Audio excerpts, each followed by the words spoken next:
UP board कक्षा 8वीं वाले सभी प्यारे बच्चे ध्यान दीजिए। प्यारे विद्यार्थियों, राज्य शिक्षा केंद्र की ऑफिशियल वेबसाइट पर ये आपका अर्धवार्षिक परीक्षा का जो पेपर है आ चुका है। प्यारे विद्यार्थियों, पेपर हमें मिल चुका है और ऐसा प्रश्न पत्र बता रहा हूँ, इस प्रश्न पत्र को आप सभी बच्चों को रट लेना है, क्योंकि ये प्रश्न पत्र प्यारे बच्चों आपकी परीक्षा में आ रहा है। जितने भी छात्र वीडियो को देख रहे हैं तो प्यारे विद्यार्थियों, बिना देर किए आप सभी को ये प्रश्न पत्र बताऊंगा। महत्वपूर्ण जानकारी, ये सामाजिक विज्ञान का जो पेपर होगा प्यारे विद्यार्थियों, पूरा का पूरा पेपर आपको देखने को मिल जाएगा। समय प्यारे बच्चों 2.5 घंटे का आपको दिया जाएगा, वहीं 60 नंबर का आपका पेपर होगा। ये बात आप सभी बच्चों को गांठ बांध लेना है। प्यारे बच्चों, आपकी परीक्षा में जो प्रश्न सबसे पहले देखने को मिलेगा जब पेपर हाथों में होगा, महत्वपूर्ण दस्तावेजों को सुरक्षित कहां पर रखा जाता है। ऑप्शन दे दिए जाएंगे, पुस्तकालय में, प्रयोगशाला में, अभिलेखागार में या फिर संग्रहालय में। तो यहाँ पर हमारा जो सही उत्तर होगा, महत्वपूर्ण दस्तावेजों को अभिलेखागार में संग्रहित किया जाता है, सुरक्षित रखा जाता है। तो यहाँ पर आपको अभिलेखागार करेक्ट करना है। जितने भी बच्चे वीडियो को देख रहे हैं तो प्यारे बच्चों, चैनल को सब्सक्राइब करके रखिएगा। वादा करता हूं कि आपका जो पेपर होगा बाहर नहीं जाने दूंगा, पूरा पेपर छप जाएगा। 60 में से 60 नंबर चाहिए तो आप देख कर जाइएगा। सिपाही से सूबेदार तक पुस्तक के लेखक कौन थे? तो सिपाही से सूबेदार तक पुस्तक के जो लेखक थे, इसमें आपको सीताराम पांडे करेक्ट करना है। सीताराम पांडे हमारा सही उत्तर हो जाएगा। सबसे पहले तो आप कमेंट बॉक्स में जय श्री राम का मैसेज करेंगे सभी बच्चे, ठीक है। जल्दी से सभी विद्यार्थी जय श्री राम का मैसेज करिएगा, जितने भी बच्चे वीडियो को देख रहे हैं, ठीक है। उसके बाद ही ये पेपर याद करके जाना है। देखिएगा, अगला है, निम्नलिखित में से कौन सा प्राकृतिक संसाधन नहीं है? देखिएगा, प्राकृतिक संसाधन कौन सा नहीं है? तो प्यारे बच्चों, लोहे के जो औजार होते हैं वो प्राकृतिक संसाधन नहीं होते हैं, ये मनुष्य के द्वारा बनाए गए संसाधन होते हैं।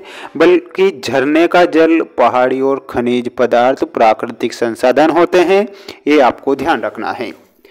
इसके बाद में बढ़ेंगे हमारे अगले प्रश्न की ओर। अगला प्रश्न ये रहा आपकी स्क्रीन के सामने। भारत की किस नदी के उपजाऊ मैदान घने बसे हुए हैं? तो यहाँ पर करेक्ट उत्तर क्या हो जाएगा?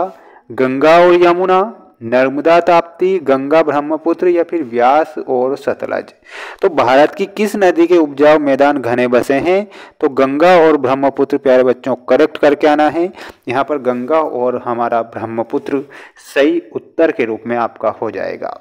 जल्दी से सभी बच्चे चैनल को सब्सक्राइब जरूर कीजिएगा। वादा करता हूं कि वार्षिक परीक्षा में भी आपको 2 से 3 दिन पहले मैं रियल प्रश्न पत्र बताऊंगा, क्योंकि पिछले वर्ष भी हमारे पास पेपर आए थे और हमने बच्चों को 60 में से 60 नंबर दिलाए थे। इस वर्ष भी ऐसा ही होगा। जनहित याचिका की व्यवस्था विकसित करने का मुख्य उद्देश्य क्या है? तो इसमें बता के आना है, न्याय तक ज़्यादातर लोगों की पहुंच बनाना। न्याय तक ज़्यादातर लोगों की पहुंच बनाना जनहित याचिका का मुख्य उद्देश्य रहा है, ठीक है। अब अगला प्रश्न देख लो। अगला प्रश्न ये रहा स्क्रीन के सामने। डलहौजी ने का सिद्धांत लागू किया था? तो आप सभी बच्चे जानते हैं कि डलहौजी ने विलय नीति का सिद्धांत लागू किया था। किस नीति का किया था? विलय नीति का। चंपारण आंदोलन के खिलाफ था। तो चंपारण जो आंदोलन था वो नील बागान मालिकों के खिलाफ था। क्या लिखना है? नील बागान मालिकों, इतना लिखना है, ठीक है।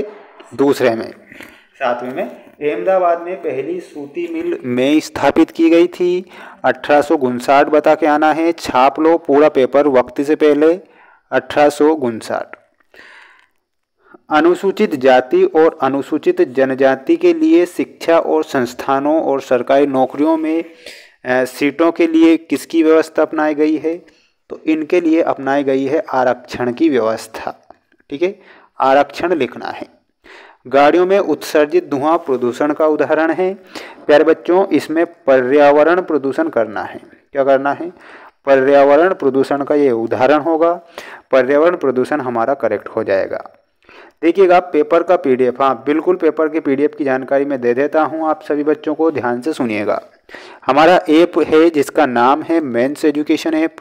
प्यारे बच्चों, लिंक में डिस्क्रिप्शन में दे रखी है। आपको डिस्क्रिप्शन में मेंस एजुकेशन ऐप को इंस्टॉल करना है। प्यारे विद्यार्थियों, मेरे द्वारा 4 सेट पेपर बनाए गए हैं और चारों सेट पेपर यूट्यूब पर मिलेंगे और ऐप पर PDF मिलेगा, साथ में आंसर शीट मिलेगी। तो अभी इंस्टॉल कर लीजिए और जाइए पेपर रट लीजिए। चैनल पर नए हैं तो चैनल को सब्सक्राइब करके रखिएगा। मिलते हैं नेक्स्ट वीडियो में।